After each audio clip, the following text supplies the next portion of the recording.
Merci beaucoup, M. Tasso, merci pour toute cette réflexion, cette mise en perspective.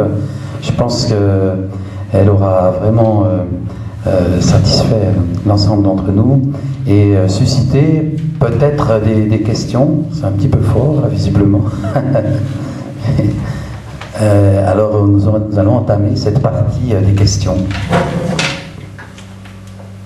Une fois que le micro sera... C'est mieux, là? Est-ce que c'est mieux? Voilà.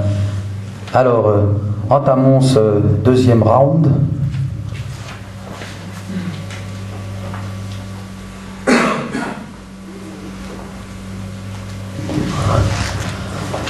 Qui est-ce qui se lance dans la...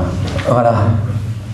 J'ai une question par rapport à la sélection naturelle. Si la sélection naturelle n'a aucune puissance par rapport sur les êtres vivants, comment on explique la résurgence de plusieurs bactéries de la tuberculose, où justement on les a plus ou moins éradiquées avec l'utilisation des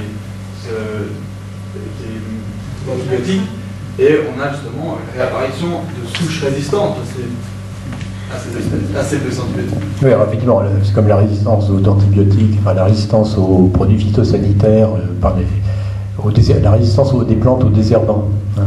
Alors, ça, c'est de la enfin, c'est-à-dire, dans une population normale, du fait de la diversité du monde vivant, il y a des variétés qui ont un avantage pour résister, par exemple, à un herbicide, et automatiquement, ces variétés se multiplient puisqu'elles ne rencontrent pas l'obstacle qu'elles devraient rencontrer. C'est pour ça que le Roundup est un désherbant très nocif, parce que comme il est présenté comme désherbant total, mais en fait il n'est pas total, les plantes qui résistent au Roundup, après on ne sait plus les détruire. Mais dans le cas des bactéries, si vous voulez, si la tuberculose revient, c'est parce que les conditions qui favorisent la tuberculose sont revenues. C'est l'habitat insalubre, mais votre objection confirme que justement la nature n'élimine pas le moins apte. Si vous voulez, tout reste présent, mais simplement les équilibres se déplacent. Et donc on a cette bactérie qui était marginalisée, et puis qui, à partir du moment où les conditions deviennent propices, réapparaît. C'est comme la phalène du boulot. Il semble que c'est la sélection qui fait justement les bactéries qui n'étaient pas résistantes ont disparu. Oui, si vous voulez, elles ne disparaissent pas complètement. Elles ne sont pas éliminées. Elles sont sous contrôle, elles sont réduites. Si vous voulez. C'est comme les plantes qui étaient censées résister au Roundup. Les plantes résistantes au Roundup, maintenant, on les a toujours. Les désherbants n'ont éradiqué aucune espèce de plante. Par contre, ils ont réduit la biodiversité dans les champs. Mais parce qu'évidemment, il n'y a qu'un plus petit nombre d'espèces ou de variétés qui résistent. Mais c'est pas... c'est comme le... Alors, je vais vous raconter l'anecdote concerne Laszlo Giertych. C'est un Polonais qui travaillait à l'Académie des sciences, enfin, il est de Pologne. Il est en retraite maintenant, et il enseignait la génétique des populations. Il était spécialiste des forêts. Hein. Et lui, il croyait, alors il était évolutionniste, comme tout le monde. Et puis un jour, il rentre à la maison, et sa fille lui dit « Ah ben tiens papa, on a parlé d'évolution aujourd'hui, il paraît que c'est la preuve de l'évolution, c'est la génétique. » Alors lui, il enseignait la génétique. Alors, grande surprise, il découvre dans le manuel de sa fille que la preuve de l'évolution, c'est dans la discipline qu'il connaît, où il n'y a pas cette preuve. Donc du coup, il a creusé et il a compris que, maintenant il est anti-évolutionniste, hein, il a compris que l'évolution, il n'y a pas d'évolution. Mais ce qui se passe en génétique, c'est qu'il y a des variations à l'intérieur des populations. Mais la sélection, en génétique, la sélection, elle réduit le pool génétique de la variété ciblée. Donc en fait, elle diminue sa capacité de survie. Parce que c'est comme Darwin admettait lui-même que les races domestiques, plus sélectionnées, ne pourraient pas survivre dans la nature. Parce qu'elles sont génétiquement pauvres. Et c'est bien connu que les chiens de cirque sont pas de beaux chiens, en général, parce que pour être chien de cirque, il faut être très intelligent. Et la sélection des chiens, elle a été faite pour des raisons de forme, de taille, etc. Et en général pas en fonction de l'intelligence. Et donc souvent c'est des chiens sans race, etc., qui sont utilisés dans les cirques.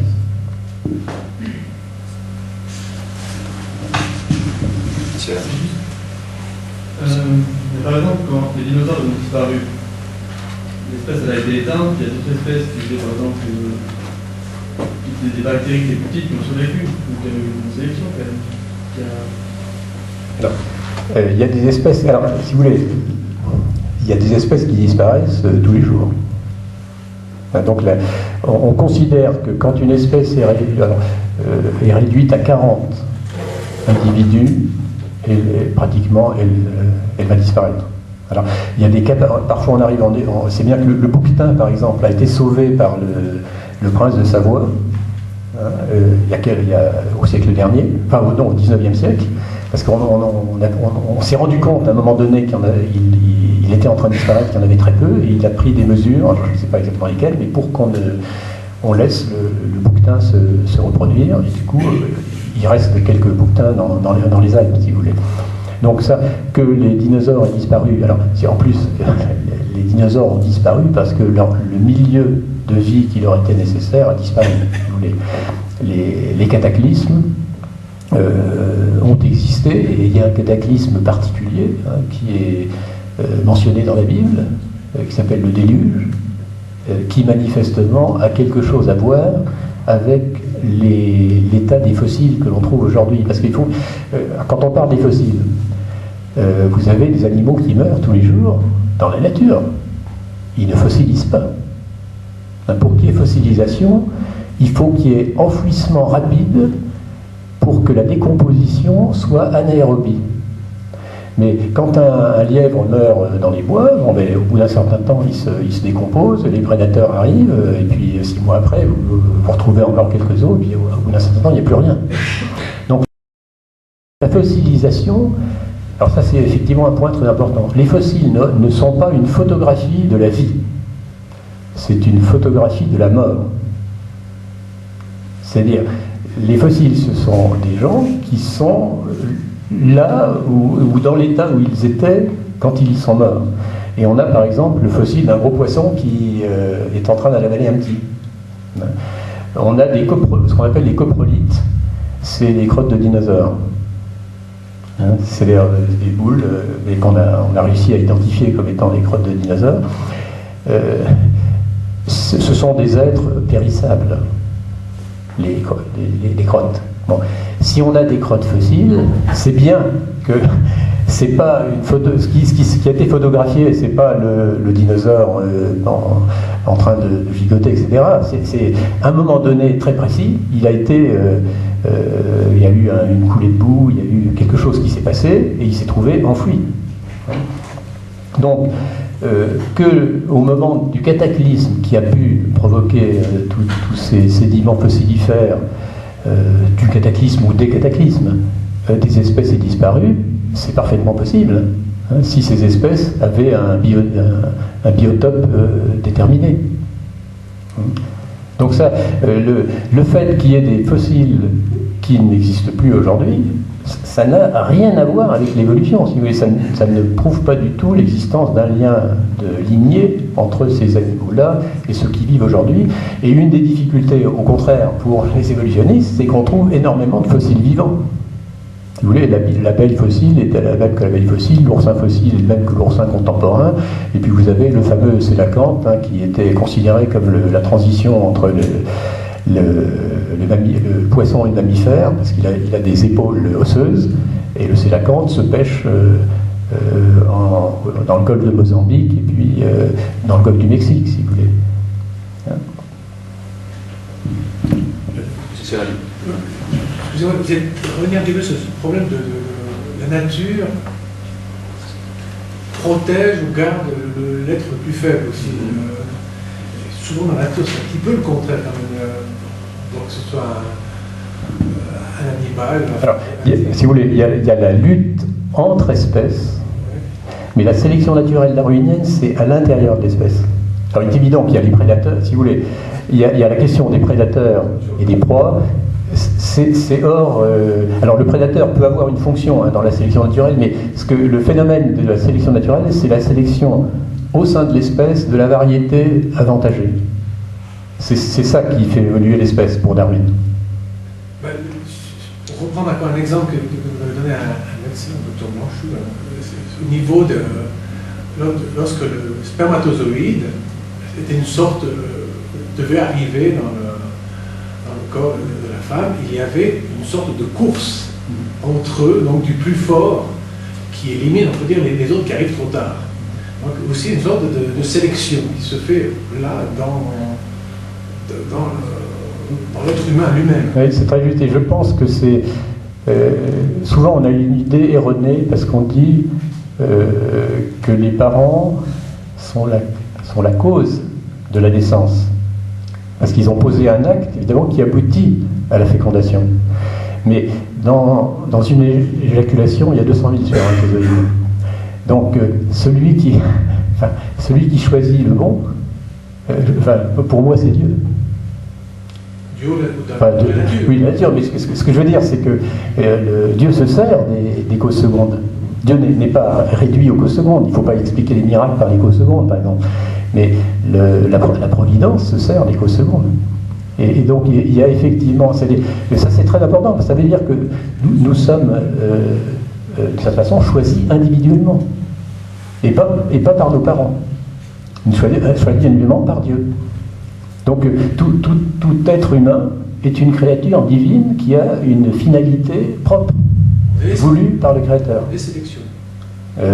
Oui, mais c'est une manière oui, ou non. c'est une sélection, bien sûr. Oui, c'est une sélection. Mais oui, le mot n'est. Il y a un emploi du mot par Darwin, il y a un emploi. Le mot, tous les mots de la langue ordinaire ont une vaste panoplie de sens. Oui, derrière. Je sais pas si c'est possible, mais c'est aussi une définition du mot espèce. Ah oui, alors. Bon, il y a plusieurs définitions, mais la plus généralement admise, c'est celle d'Ernst Mayr, qui est la communauté reproductive. C'est-à-dire, ce sont les gens ce sont l'ensemble des individus qui, entre eux, peuvent se féconder mutuellement. Quand on est dans la reproduction sexuée. Et bon, c'est la définition la plus... Si vous voulez, je pense qu'on peut avoir une autre définition, mais qui n'est pas d'ordre scientifique, c'est-à-dire les espèces vraies. Parce que le problème, c'est que la classification des espèces n'est pas une certitude absolue, parce qu'il y a énormément d'êtres vivants dont on ne sait pas s'ils sont ou non en communauté reproductive. C'est presque impossible, si vous voulez, parce qu'ils habitent, et surtout dans les conditions de la nature, parce qu'ils n'habitent pas au même endroit, par exemple. Donc il y a une autre définition, c'est les espèces au sens de substances permanentes, qui s'adaptent aux circonstances. Ce sont les types créés initialement par Dieu.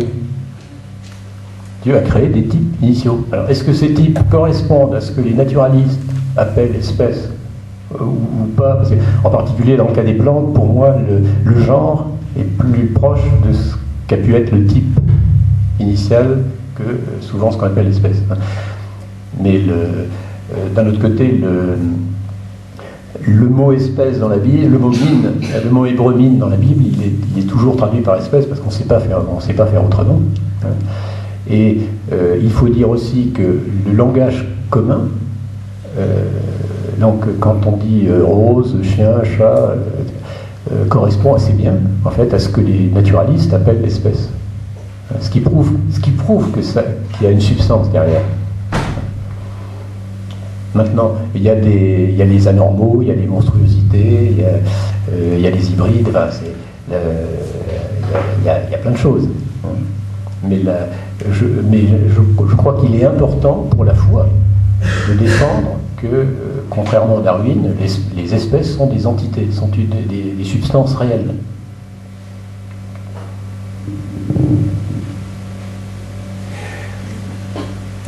On nous ressort régulièrement des traces de fossiles d'êtres humains, enfin doigts de pied. Ça ferait l'intermédiaire entre le singe et Effectivement, c'est le paradoxe, c'est qu'on a complètement renoncé à chercher les fossiles de transition, ce qui prouve bien qu'eux-mêmes savent qu'il n'y en a pas. Enfin, bon. Mais pour l'homme, c'est trop important de démontrer que l'homme descend du singe. Alors, là encore, c'est paradoxal. Vous allez interroger un spécialiste, il dit non, l'homme ne descend pas du singe, ils ont un ancêtre commun. Parce que le singe a 4 mains et l'homme a 2 mains et 2 pieds. Et donc il y a la main du singe et la main de l'homme sont tellement différentes, si vous voulez, on ne peut pas imaginer le passage de l'une à l'autre. Enfin, on ne peut pas imaginer. On peut fantasmer le passage, mais quand on sait ce que c'est qu'une main, quand on sait la complexité d'une main, quand on est anatomiste ou chirurgien, en fait, là, on peut plus. On est bloqué parce qu'on se rend compte des énormités qu'il faudrait dire en affirmant que la main du singe peut se transformer en main humaine. Et il y a d'ailleurs un anatomiste français important, Pierre Abichon, qui est membre du CNR, qui, alors il y a très très longtemps, dans un livre sur de chirurgie de la main, de Tubiana, donc qui est un grand nom de la médecine, avait publié un chapitre sous son nom qui s'appelait « Phylogénie de la main ». Alors, quand on lit un titre comme « Phylogénie de la main », phylogénie, ça veut dire quand le phylum se déroule, quand on passe justement. Donc, de phylogénie de la main, ça voulait dire, quand on lit normalement un titre comme ça, on dit, on va expliquer justement comment on passe de la main du singe à la main humaine. Et ce chapitre est une critique en règle de toute possibilité d'une phylogénie de la main. C'est une démonstration de l'unicité de la main humaine, qui a, vous savez, il y a la position du pouce, il y a plein de choses.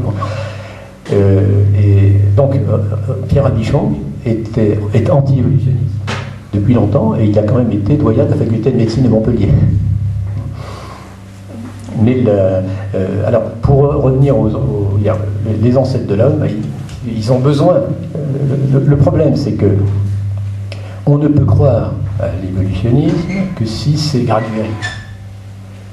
Donc, quand les gens voient un singe, enfin, je veux dire, ça les gêne un petit peu quelque part de se dire que leurs ancêtres, parce que ça veut dire aussi que le singe a été l'ancêtre de la Vierge Marie. J'attire l'attention des chrétiens parmi vous sur le fait que quand on dit que l'homme descend du singe, ça veut dire qu'il y a une guenon qui a laissé des bouts de chromosomes dans le génome de Jésus-Christ. Enfin, ou au moins de la Vierge Marie. Je m'arrête là au seuil du surnaturel, monsieur Abbé m'en voudrait trop aussi. Mais en ce qui concerne la Vierge Marie, qui a été engendrée naturellement, si on croit à la théorie des ancêtres simiesques, il faut avoir le courage de dire qu'il y a des bouts de génome simiesques dans le génome de la Vierge Marie.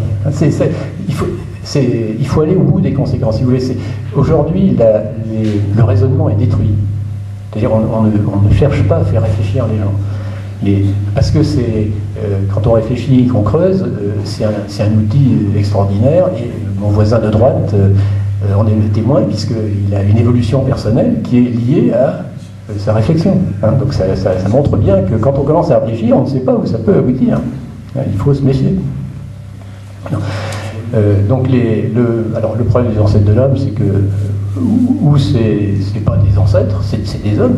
L'exemple, l'homme de Néandertal, qui a des rites funéraires, qui en plus qui a un cerveau plus gros. Enfin, alors pour le nombre, l'échantillon de Néandertaliens n'est pas gigantesque, mais on a quand même plusieurs dizaines.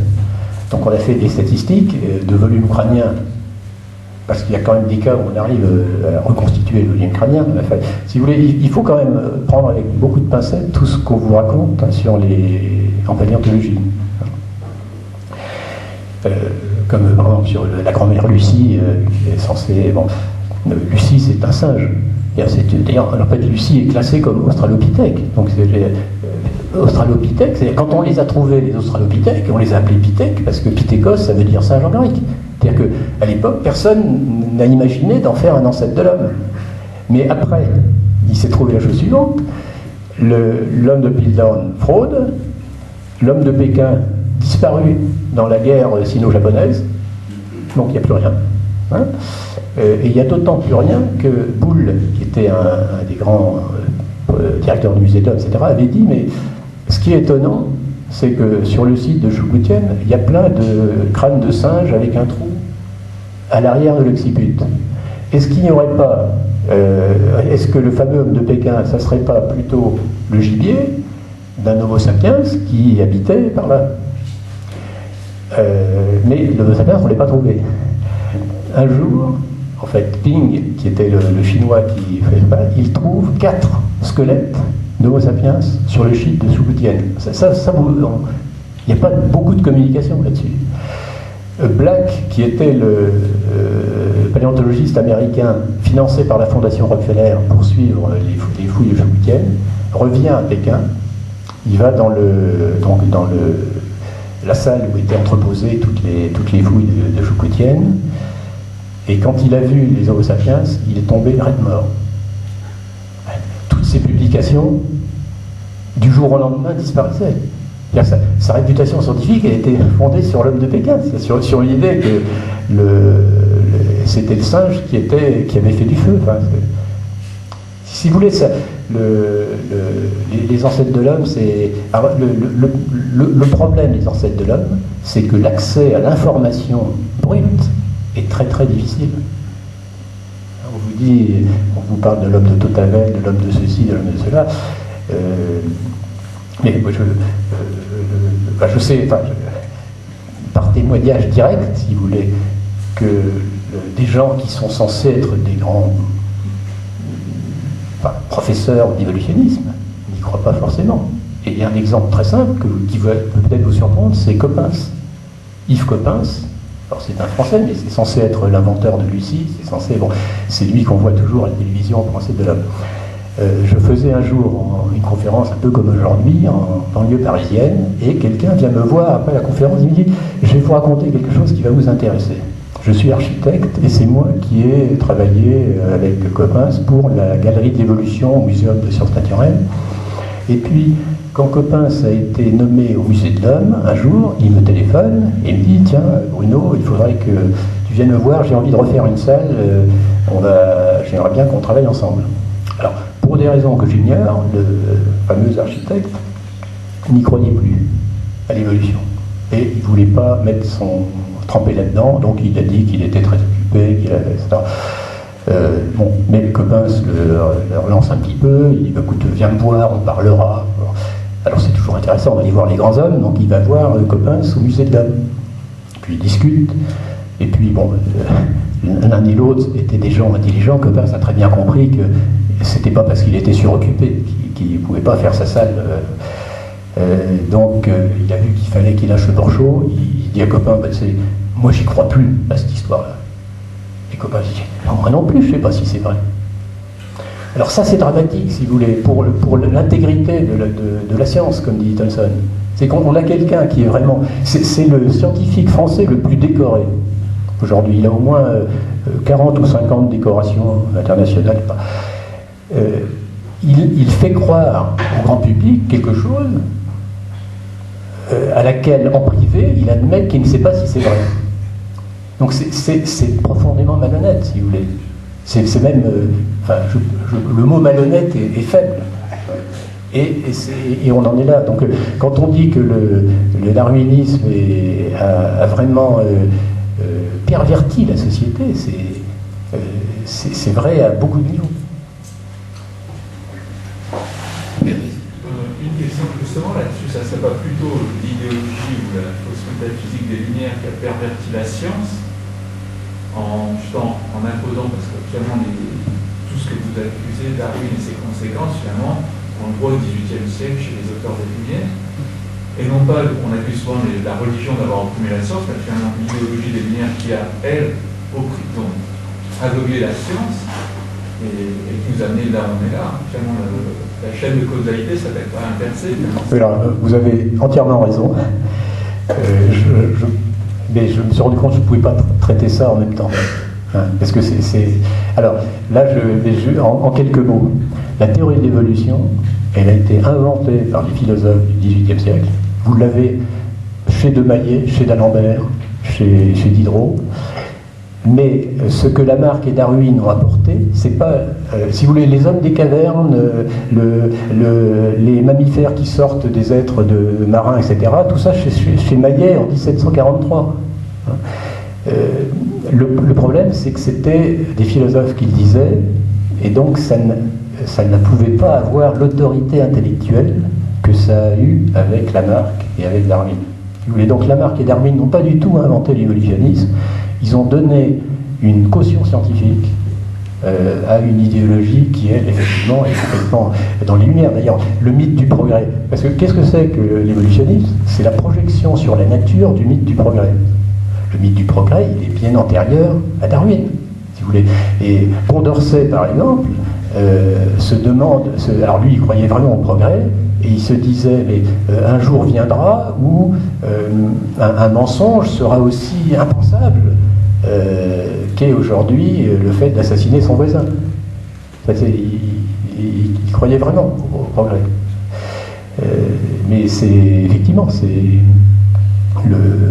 l'évolutionnisme n'est pas du tout né isolément chez Darwin. D'ailleurs, le grand-père de Darwin, Erasmus Darwin, avait, dans un livre qui s'appelle Zoonomia, qui doit être des années 1740, il avait déjà exposé une idée de transformation des espèces, etc. Alors le problème, c'est que comme il était membre de la Lunar Society, donc il était correspondant de Rousseau, il était, autrement dit, il était libéral. Ça aurait été très mal vu pour Darwin de faire allusion à son grand-père, hein, qui était pas du tout bien en cours, si vous voulez. Mais effectivement, l'évolutionnisme est un avatar de l'esprit des Lumières. C'est la révolte contre Dieu. Les Lumières, c'est les Lumières de Lucifer. Enfin, c'est les Lumières de la raison, mais c'est rationalisme. Ça, il y a toujours une erreur philosophique derrière l'erreur scientifique, et il y a toujours une erreur théologique derrière l'erreur philosophique.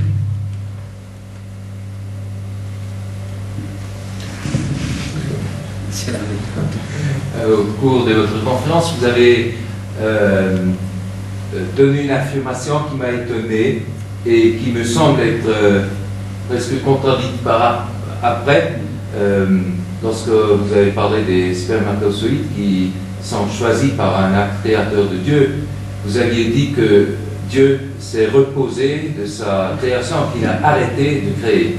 Alors je pense que c'est... Non, effectivement, je ne pense pas voir... Oui, alors... oui, non. Là,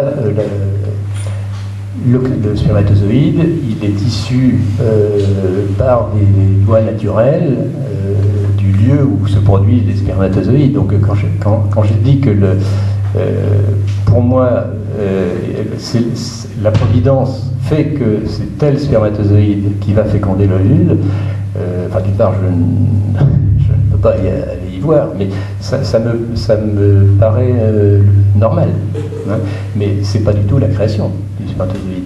Il s'en crée un grand nombre, et le choix, si l'on peut dire, et il y a un élément qui peut enfin, disons, il y a une liberté à ce niveau entre les causes secondaires, si vous voulez. C'est comme quand apparemment on peut sortir de cette salle par deux portes. J'ai le choix de sortir par l'une ou l'autre. Il n'y a pas de création divine derrière, si vous voulez. Mais je vais quand même sortir par une et pas par l'autre. Oui, là, on fait toujours la distinction providence et création. Oui. Pourquoi il y a une création à l'équilibre, mais il y a la création de tout être, actuellement, nous sommes tous créés par Dieu. Pour que je puisse poser un acte, être dans l'existence maintenant, Dieu doit me créer maintenant. Donc il y a un aspect, l'œuf ou la poule au début, qui va se continuer durant tout le temps. Donc il y a une création au début, mais durant toute cette, on va dire, cet aspect horizontal, qui débute à un point X, le moment de la création de l'univers, mais ensuite il y a aussi une création actuelle. Oui, Dieu, nous sommes dans l'existence. Voilà, Dieu maintient le monde dans l'existence. Le monde disparaîtrait du jour au lendemain si Dieu cessait de le vouloir. C'est ça qui était un peu dérangeant. Il y a simplement une création au début.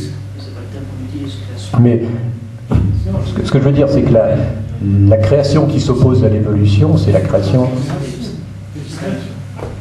Vous parliez de la création des espèces. Ça, c'est une... Oui, bon, voilà, la création des espèces. Oui, évidemment, la création dont je parlais, c'est la création au commencement. Et puis, évidemment, je ne veux pas d'ailleurs déborder sur la théologie, parce que ça n'est pas mon domaine. Mais bien sûr, c'est pourquoi l'ordre de la providence succède à l'ordre de la création. Dieu n'abandonne pas sa création. Mon père agit et moi j'agis et toujours. Enfin, c'est même dans l'évangile. Mais il n'agit plus de la même façon. Il se reposait de créer, au sens de créer des formes nouvelles. C'est-à-dire qu'il y a une complétude de la création. Alors ça, c'est une idée importante parce qu'elle a été retrouvée indirectement par l'écologie. Parce que, au fond, ceux qui étudient l'écologie, je pense l'écologie au sens scientifique, découvrent l'interdépendance des espèces. Et en particulier l'interdépendance entre les végétaux et les animaux. Et cette indépendance est tellement fine et tellement poussée qu'on ne voit pas comment l'univers pourrait exister s'il manquait une espèce. Alors ça, c'est un argument très très puissant contre l'évolutionnisme, quand on veut bien y réfléchir. On va peut-être prendre une dernière question, s'il y en a une, puis après passer à la phase apéritif. Alors, monsieur? Vous avez dit qu'il y avait régulièrement des espèces qui disparaissaient. Est-ce qu'il y a aussi des espèces qui apparaissent? Alors, si vous en avez une, vous me l'amenez, mais si vous voulez, le dogme de la création est entendu, alors avec le mot, alors là, on entre dans le problème de la définition du mot espèce. C'est pour ça que j'ai dit tout à l'heure, au sens propre, il faudrait dire les espèces, ce sont les types qui ont été créés pendant la période de la création. Et maintenant, les variations qui se produisent au sein des espèces aujourd'hui, alors, de toute façon, ces variations, en général, à ma connaissance, ne consistent jamais en l'apparition d'un organe fonctionnel nouveau dans une lignée qui en était dépourvue. Donc, il y a des fleurs, on crée des fleurs constamment, par exemple. Mais ce ne sont pas des espèces. Quand même, ce que je voulais dire, c'est il me semble que dans les couches des fossiles, des fois on voit des nouveaux fossiles qu'il n'y avait pas avant. Oui, d'accord. Alors ça, c'est la...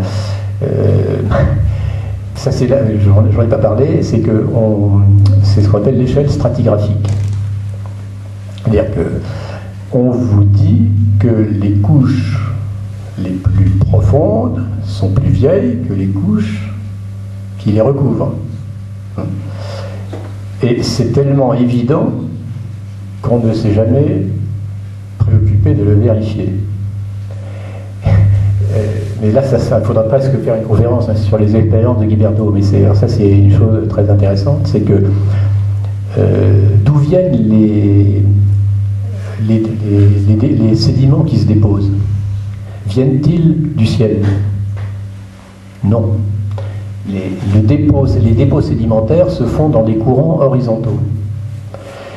Mais ça, c'est une réflexion que les géologues n'ont pas fait pendant 2 siècles, si vous voulez, parce qu'ils ont vécu pendant 2 siècles sur le principe de superposition, parce que c'est un principe, c'est une idée parfaitement claire, parfaitement distincte, tellement évidente qu'il n'y avait pas besoin de vérifier. Il n'y a pas besoin de le vérifier, mais si vous versez dans un tube à essai de l'huile, de l'eau et du mercure, est-ce que vous allez dire que le mercure est plus vieux que l'huile. Non. Vous dites, il y a un autre phénomène, c'est pas l'âge qui a joué, c'est la densité qui a joué. Il y a un autre phénomène qui a joué. Alors, dans ce qui concerne la sédimentation, il y a un phénomène qui joue qui s'appelle le granoclassement, alors qui a été mis en évidence par un Français qui s'appelle Guy Berthaud dans les années 60, 70. Ça a été publié par l'Académie des sciences, après il y a eu d'autres expériences. Il se passe un phénomène qui est le suivant. Alors, granoclassement, ça veut dire classement selon la granulométrie. Les ménagères savent bien que quand on pousse la poussière avec un balai, elle monte. Et si on prend des cailloux du même matériau, eux, ils tombent. C'est parce que la vitesse de descente dans un fluide, d'un matériau, dépend de la granulométrie. Et c'est pour ça que les poussières très fines confèrent les nuages radioactifs peuvent faire le tour de la Terre avant de tomber. Donc, les strates, alors je parle là des strates et pas des couches, mais la stratification, vous avez des centaines de strates superposées qui ont au dixième de millimètre près la même épaisseur. Ça, c'est la preuve de la simultanéité du dépôt. C'est-à-dire qu'au moment où ça se dépose, vous avez les petites particules qui descendent moins vite que les grosses particules. Donc même si vous avez un mélange homogène en haut, à l'arrivée, vous avez des strates. Et à une échelle un peu plus grande, quand on mélange des matériaux non homogènes, alors il y a eu des expériences qui ont été faites, et quand on les fait se déposer, pour qu'un matériau soit entraîné, si vous voulez, il faut une certaine vitesse, mais une fois qu'il est entraîné, il est en suspension dans l'eau, et quand le courant ralentit, ça commence à se déposer. Mais ça commence à se déposer en fonction de la vitesse du courant. C'est-à-dire qu'il y a des corps qui vont se déposer à 5 mètres par seconde, et puis des corps qui vont se déposer à 7 mètres par seconde, selon la granulométrie, la densité, etc. Et donc, quand on met tout ça ensemble, et qu'on fabrique un dépôt artificiel, alors ça a été fait à l'université du Colorado, ils ont des canaux de recirculation de 40 et 100 mètres de long. Eh bien, on s'aperçoit qu'on a des couches de matériaux différents qui se déposent superposés en progressant vers le large. C'est-à-dire, c'est un peu comme un camion-benne qui vide on fait un talus avec les camions-bennes. Alors vous avez des matériaux qui vont aller jusqu'en bas du talus, et puis il y a des matériaux plus légers qui vont s'arrêter en haut. Puis un autre camion-benne qui arrive, et ainsi de suite. Donc on va faire des couches superposées, mais en réalité, elles ne sont pas. C'est pas ce qui est en haut qui est plus récent que ce qui est en bas, c'est ce qui est. Toutes les couches sont simultanées. Mais elles se constituent dans le temps, mais en allant vers le large. Bon. Alors,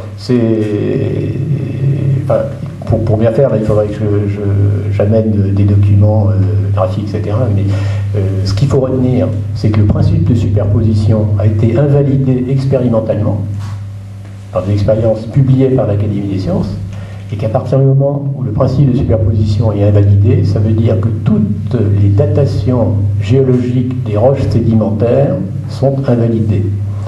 Alors, il y a d'autres façons de les invalider. Je vais vous en donner une qui va vous amuser. Vous avez ce qu'on appelle les nodules.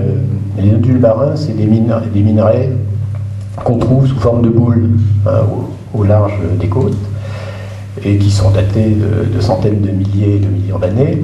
Et dans des nodules de ferromanganèse dans mer du Nord, au milieu d'un nodule, on a trouvé une capsule de bière de marque Korjava, qui est une bière finlandaise.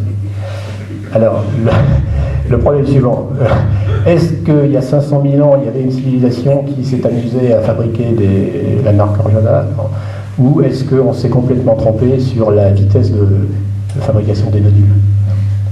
Donc, si vous voulez, ce qui est dramatique, c'est là on retombe sur la question c'est-à-dire que les gens, à partir du moment où c'est signé par un scientifique, on n'ose même pas mettre en doute l'information, on croit que la science produit des certitudes. En fait, c'est pas vrai. La science n'est pas capable de produire des certitudes. Il n'y a que la théologie qui peut produire des certitudes, ou la métaphysique, à la rigueur. Vous me contredirez si je me trompe, mais en conclusion, pour peut-être parler à un langage aussi qui parle aux enfants, ce que vous dites, ça veut dire que l'homme a vécu, le dinosaure a vécu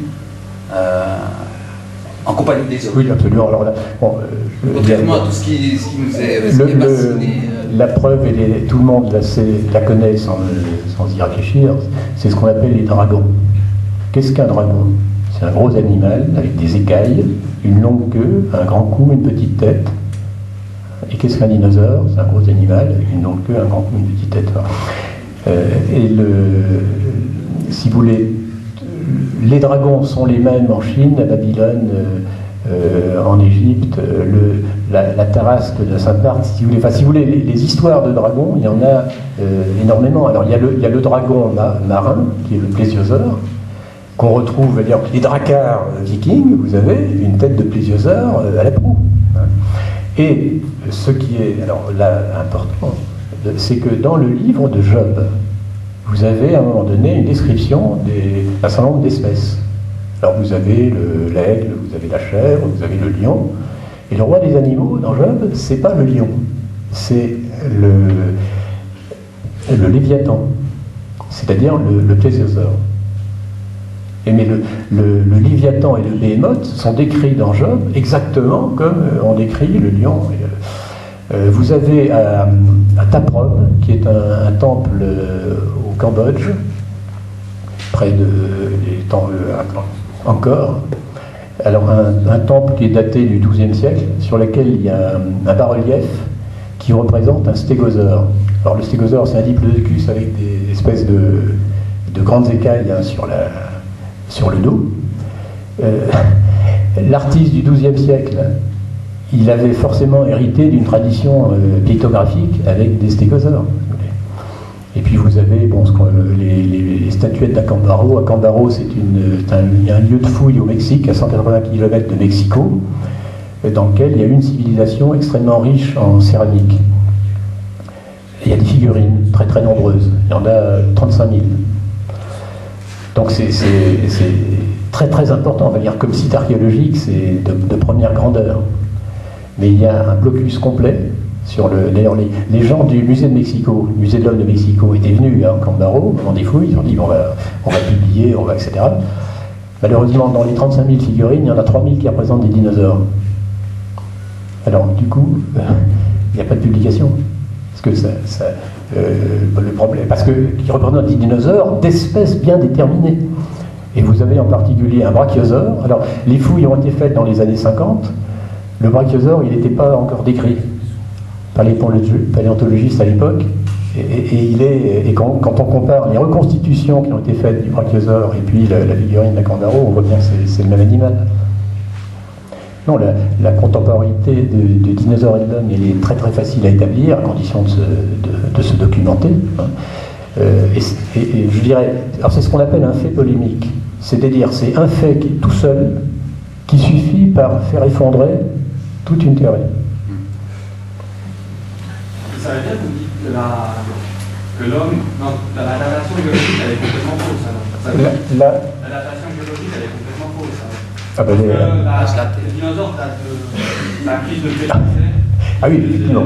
Les dinosaures, oui, c'est ça. Les dinosaures ont disparu il y a 60 millions d'années. Maintenant, il y a donc l'année dernière à Pékin, il y a 2 ans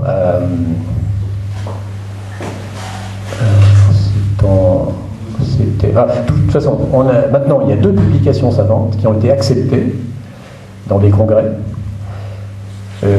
qui comportent des datations d'os de dinosaures au radiocarbone qui sont de l'ordre de 10 à 15 000 ans.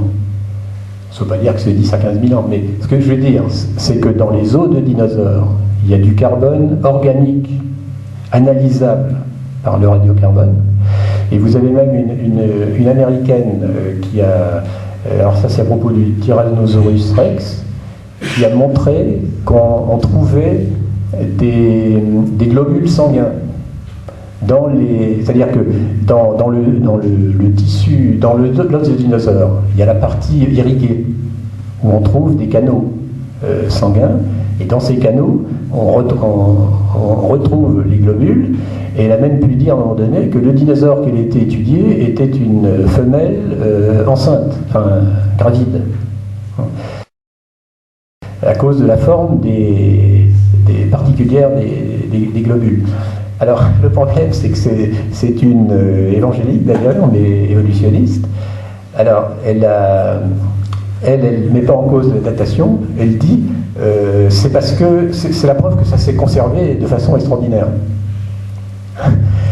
Mais si vous voulez, on a déjà du mal de faire des datations sur les momies égyptiennes qui pourtant sont conservées dans des conditions très très particulières, hein, de climat sec. Donc il est évident qu'on peut, à partir du moment où il y a du carbone organique dans des dos de dinosaures, d'une part c'est qu'ils n'ont pas fossilisé, enfin, ça c'est un point très important. Hein. Comment pourrait-il ne pas avoir fossilisé en 60 millions d'années d'après la théorie officielle de la fossilisation? Non, les 60 millions d'années, ça ne repose sur rien. Alors le problème, c'est que les gens vous disent, ah oui, mais peut-être que les datations géologiques ont été mal faites, mais il y a les datations radioactives. Bon, les datations radioactives, elles ont été paramétrées pour coïncider avec les datations géologiques. Donc ça n'est pas du tout...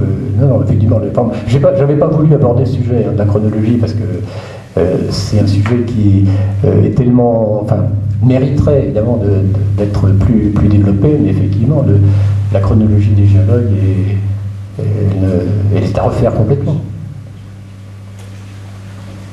Voilà, je pense qu'on peut encore remercier Dominique Tasso pour cette conférence, le temps qu'il a consacré à toutes nos réponses. Merci encore beaucoup, Monsieur Tasso, merci pour votre venue.